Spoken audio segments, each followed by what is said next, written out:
Have you ever planned your wake-up call at 5 a.m. with big plans to finally press snooze and wake up at 8 a.m. riddled with guilt?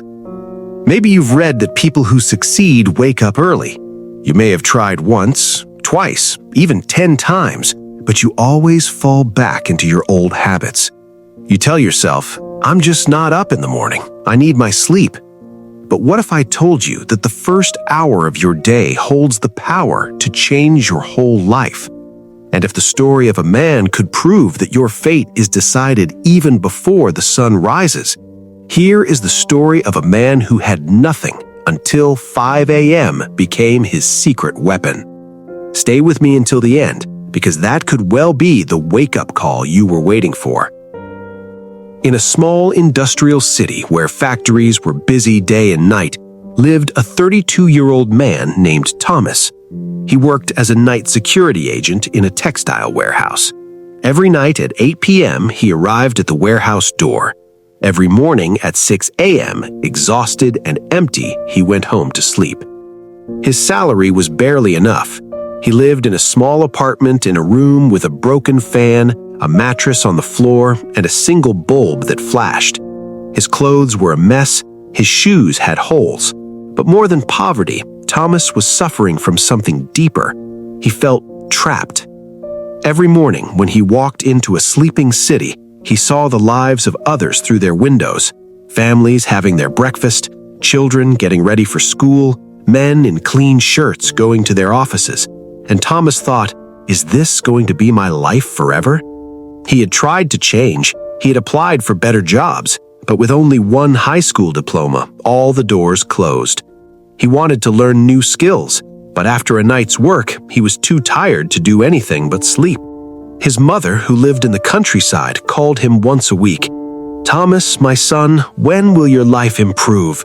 I'm getting old. I want to see you succeed before I die." Thomas forced his voice to sound happy. "Soon, Mom, soon. I'll be working on it." But he was not making any progress because he didn't know how. He worked hard, but in a life that led nowhere. Every morning, falling asleep in his bed around 7 a.m. to sleep until 4 p.m., he felt like he was living upside down. The world was moving while he was sleeping. A thought kept coming back. There must be another way. But which one? A cold November morning, just before he left work, Thomas's phone rang. It was his sister. "Thomas, you have to go home. Mom fell. She's in the hospital." His heart stopped. He took the first step, the first bus, a 3-hour journey that felt like an eternity. At the small rural clinic, his mother was lying on the floor, weak but conscious. The doctor said she had fainted because of exhaustion and stress. She needed rest, better food, and medication he couldn't afford. His mother took his hand. "Thomas, I don't have much time left. Please, my son, don't waste your life like I wasted mine. Find a solution. Promise me that." Thomas sat on his horse for a long time after she fell asleep.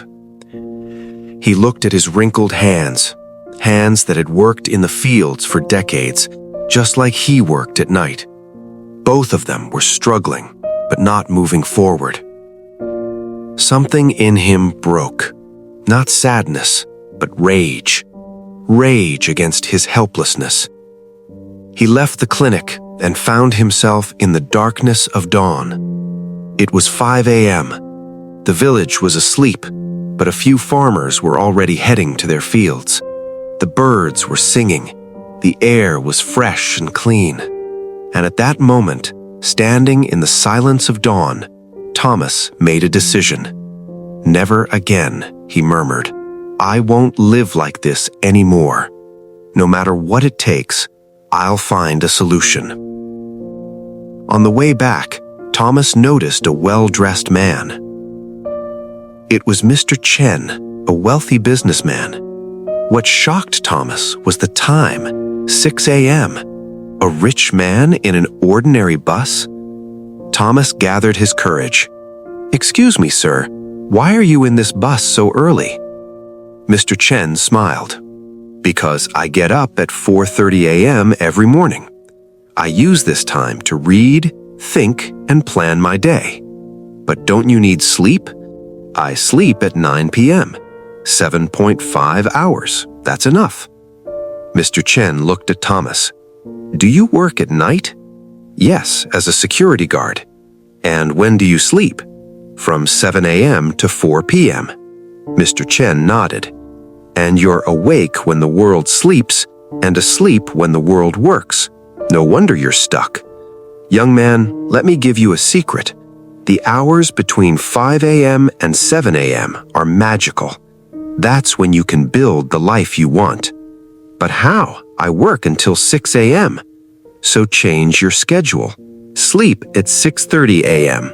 Wake up at 11:30 a.m. 5 hours, that's enough to survive. Then live your real life when the world is awake. Mr. Chen gave him a card. If you're serious, call me. I'll show you what to do in the morning. But only if you're serious. Thomas made a promise. I'll do it. The next day, Thomas met Mr. Chen in a cafe. You've really changed your schedule. Good. Most people say you've acted. Now I'm going to teach you what to do. He drew a house.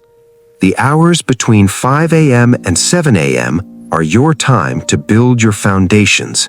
2 hours a day is 730 hours a year. That's 91 days of full-time work in 1 year. You get 3 extra months that everyone loses while sleeping. Thomas's eyes widened. Yesterday. Here's the system, continued Mr. Chen. First hour, from 5 a.m. to 6 a.m., build skills.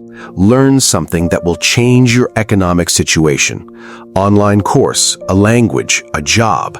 YouTube has everything you need. Second hour, from 6 a.m. to 7 a.m., build your body and your mind. 30 minutes of exercise, 30 minutes of reading or planning. He added 3 rules. Rule number 1, no negotiation. You wake up at 5 a.m. every day. Rule number 2, sleep at 9 p.m. Rule number 3, the first week will be hell. After 21 days, it becomes normal.